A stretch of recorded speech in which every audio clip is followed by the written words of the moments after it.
Good afternoon everybody, Metalhead here. I hope you're going well.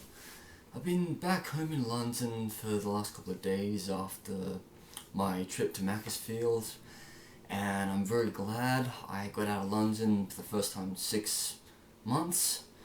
But just recently I turned down a second job offer, a job that would get me out of bed early morning, cleaning colleges, and then back to my usual job in time for lunchtime work. I was more than happy to do this job, but there was just one condition I had to meet, and that was doing tests for COVID. I mean, yes, we in the United Kingdom can go out and buy COVID tests for nothing at the chemist, and we could test at home, just check or not. But I kind of thought to myself, I was getting a lot fearful about how to do these tests. I thought, what if I test positive and I have to stay in for 10 days? You stay in for 10 days, okay, it's fine. But I'm not entitled to get the 500 quid cash back you get if you had to self-isolate. Because when I had to self-isolate earlier this year, I got none of that. It was just horrible. If you may remember, I had to stay in a hotel for 10 days at the cost of £350.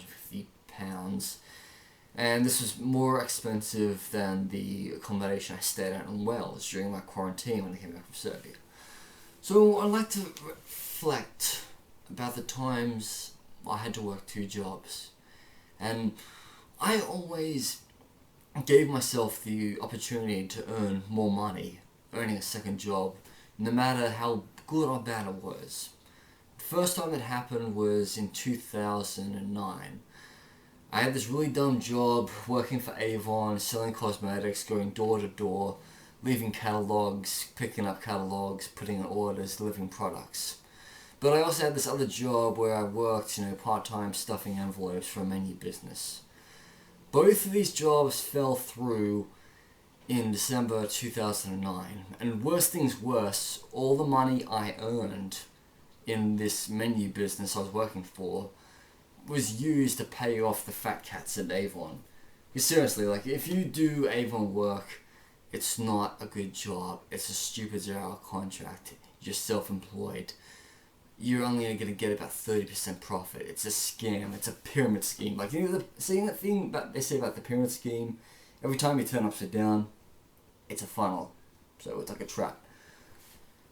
The second time I did 2 jobs would have to have been around November 2011.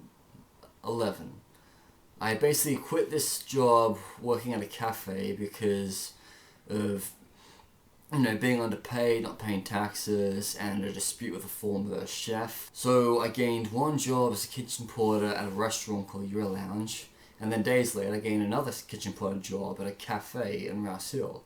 So I had 2 jobs coming by. The cafe job I had at Rouse Hill, I was told I could only do it Monday to Tuesday, because that's what she could afford me, but all the other days I could actually do that. So there were many days at a time where I could go working 7 days a week. Quite okay. But then my world came crashing down again after, a good 4 months at Euro Lounge. The business decided to close. And worse things worse, the manager ran off to Hong Kong and refused to pay me my last paycheck. So I had to pick up the ball and run full-time with a new cafe job at Rouse Hill. And this job I stayed at for a total of 16 months. Now, before the demise of Harvest Cafe and Bar in 2013 at Rouse Hill, at the start of 2013, I was working at a menu business, for this old friend of mine who I worked at for 2009. She only gave me 6 hours of work a week because she was a bloody tight ass. So then, it was June 2013. I gained my new job at the Catholic Function Centre, and this is one of the last jobs I had in Australia before leaving. So then I gained a second job with Spotless. Now, Spotless staffing are basically just a horrible 0-hour contracts who make you clean facilities, and they don't pay the staff well, and a lot of them have actually breached a lot of like laws and stuff. So one job was, 0 contract, being a waiter, earning 23 Australian dollars an hour. The other one was being a kitchen porter, working at schools, working locations far away from my hometown of Balcombe Hills, and paying me piss poor at like 16 Australian dollars an hour. So there were days when basically no work was happening at the Catholic Function Centre, so I had to just go with whatever the spotless people had offered me. But then this one time came up when I was really fed up with working for Spotless and the way they communicate with me, sending me a message rather than phoning me up. So I just told them I don't want to work with you anymore, I'm fed up with it. In comes in this job at Metalhead Cafe. I worked there for like 2 months. Piss poor hours, only 6 hours work a week. I fell out with the owner because, I was getting hand tremors because of my medical conditions. If I get really sick, I get hand tremors. And so I couldn't stop selling coffee, so I basically, after a month of not working for the Catholic Function Centre, I quit Metalhead Cafe. So then I resumed working for the Catholic Function Centre. 2 months down the track, I decided to get a second job again, working for the Hills Bowling Club. Now, any work I did while at the Catholic Function Centre, I'd put that forth. But then there were some days where I'm like, oh, sorry, John, I can't work this day because I'm working at the Catholic Function Centre. I said, oh, I can't work that day. And then John's like, but you wrote down on a piece of paper that you could work those days. And I said, look, it's an ever-revolving door of a rota. Days change, I could be working Saturdays, Sundays for better money, and I'm still getting better money than here than there. I only lasted 2 months at the bowling club because I got really tired of being a kitchen porter after doing it for 5 years. I thought, you're either going to give me a waiter job or I'm going to leave. So one day, I basically called up John, I said I'm not happy, and I resigned. And so I picked up my last paycheck and I left. Funny thing was, 12 months later I was asking for my old job back, but they wouldn't hire me again because they said, oh, we're not hiring until next year. So I really blew that apart. So between August 2014 till September 2015, I just had the one job, the one income. And it was okay, even though there were periods of going without a week or two without any work, and I'd be fine. I could go abroad, I could see my dad, I could go to Melbourne, and that'd be quite nice. But then, after my first failed stint of living in Birmingham, I went back to Sydney, Australia to look after my mother, and at the time, I picked up a second job working at Pinnacle People.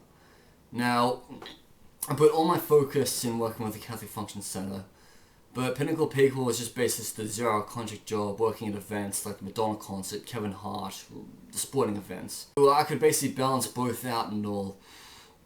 And then, before I left to move to England for the second time in April 2016, I basically kicked the door shut with the Catholic job. I said, sorry, I've got leave, I've moved to England. But then I eventually came back a few months later to not live in Sydney, but live in Melbourne. And the people at Pinnacle People were bastards. They refused to give me good jobs. They just gave me kitchen porter jobs with really bad clients. And I got really sick in Melbourne, Australia, with all of the amount of stress of not being, of this dumbass person working in the office cancelling all my shifts, and I hated her. So I eventually went back to Sydney to recover after my hospitalization for the flu and dehydration, and I've not worked a day in Australia since 30th of August 2016 because I'm living in that kingdom here. But in the last few years, I've never ever given myself the opportunity to get a second job. Okay, I did used to have this buying and selling book business where basically I'd pick up books, people would leave out in public, scan them, and sell them online for money. I stopped doing that around the pandemic because I didn't really have the time and the space to do it all. But I can actually do it quite now, as I'm living in a proper house. But my current situation, it's too stressful for me to, have to do 2 jobs a day. I mean, having a good work and life balance where basically you have 2 days off a week and 5 days on work is good, but you don't want to be having to do 2 jobs 5 days a week. 5 days a week, it's quite bad. I mean, some people can manage it, others can't. I'll clearly remember this one time when I worked from 7 a.m. to 2 p.m. at the Catholic Function Center, and then 2 hours later I was working at the Madonna concert flipping burgers from 4 o'clock to 1 a.m. in the morning. And that was one of the last times in my present day, working career that I worked 2 jobs. And I've not been able to do that in the last 5 years because my job in London is very busy. I am very committed to it. I am a working class person. I get to work on time. I clock out on time. I don't put personal things ahead of work things. Sorry, crying children. So that's my story of working 2 jobs, and so to anybody out there, I say yes, you can work 2 jobs, but you have to put your mind to it, and you got to put your heart to it. You have to basically be open to both employers that you're working 2 jobs, even though you may have to pay a lot more taxes and all. The rewards are quite decent. Anyway, I'm Martin the Metalhead. I'm over and out.